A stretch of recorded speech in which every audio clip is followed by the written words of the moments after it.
rwose mu by'ukuri iyo turebye twebwe dutekereza hari ko baticara ngo noneho baje inama neza yo kugira ngo baze gukora nk'ibi ngibi biba bitubangamiye. Twebwe niko tubibona tugatekereza tuti iyo babashyira hamwe bakaza bakaturebera nk'iki kibazo cyakagombye gukemuka.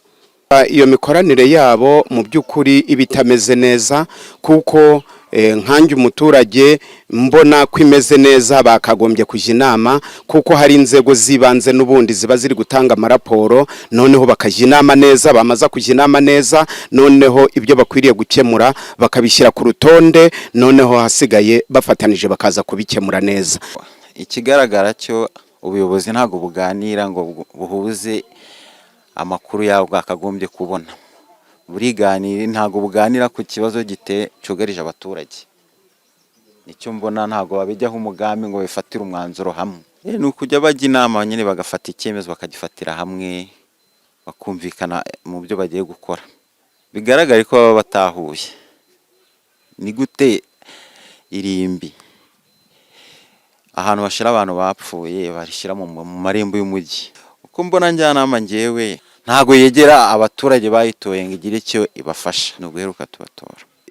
Nyobozi njyanama bakagombye kuba barize uburyo irimbi barishyira ahantu hakwiriye kandi heza. Urabona umujyi wa Musanze ni umujyi mwiza w'ubukerarugendo uri gutera imbere buri munsi, ni umujyi wa kabiri wungirije Kigali.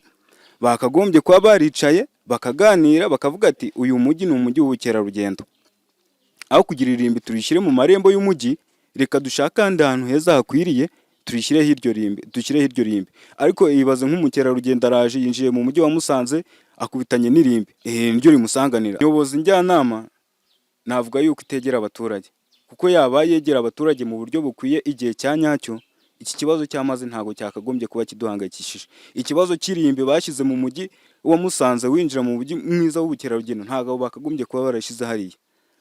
Ni ukuvuga ngo nyobozi njyanama ntago ikora akazi kayo nk'uko bikwiye, ntago iganira n'abaturage bayo ngo barebe ikibazo gihari nibarangiza bagikemure mu mucyo. Ko duheruka tubatora, iyo umuyobozi amaze gutorwa ahita yumva ko ibintu byarangira, ntago ngera gukurikirana inshingano z'umuturage. Bakwiye kujya bicara bakaganira ku cyo bagiye gukora. Abaho nyine nuko bakwikosora bakajya bicara bakaganira nyine bakanoza ikintu bagiye gukora bari kumwe. Ndumva ari byo byaba byiza cyane kurushaho. Ngewe uko mbona mu by'ukuri mbona komite nyobozi igizwe na meya n'aba vice meya kenshi na kenshi nibo tubona mu buzima bwa buri munsi, turababona ndetse ku buryo n'ibyo wenda bahungabanyaho abaturage ntabwo njyanama yabibona kuko ntabwo ibihari. Kandi ntekereza yuko nk'urwego rwakagombye kuba rugira nyobozi inama, ntekereza ko rwakagombye kwegera abaturage kenshi rubabaza uko bamerewe, nk'uko namwe muri kumutubaza muti mbese mukorana, bakatubaza bati mbese mwewe na nyobozi mumeranye mute.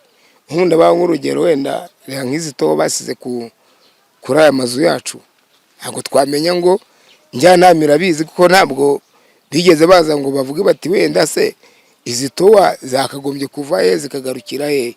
Niba bariya bashoboye kuyobora abantu babayobore, ruriya niba hari bitagenda neza bakinjira mu baturage bakareba ngo mbese abaturage bakeneye iki, babayeho bate, haba mu bukungu, mu mibereho myiza y'abaturage. Noneho rwa rwego rukagenda rukagira nyobozi inama rukababwira ati nyamara abaturage dore babayeho gutya. Kwegera abaturage byo ni inshingano zabo, ntago babikora pe, kuko baba babikora tuba twarabonye aya mazi atuva impande.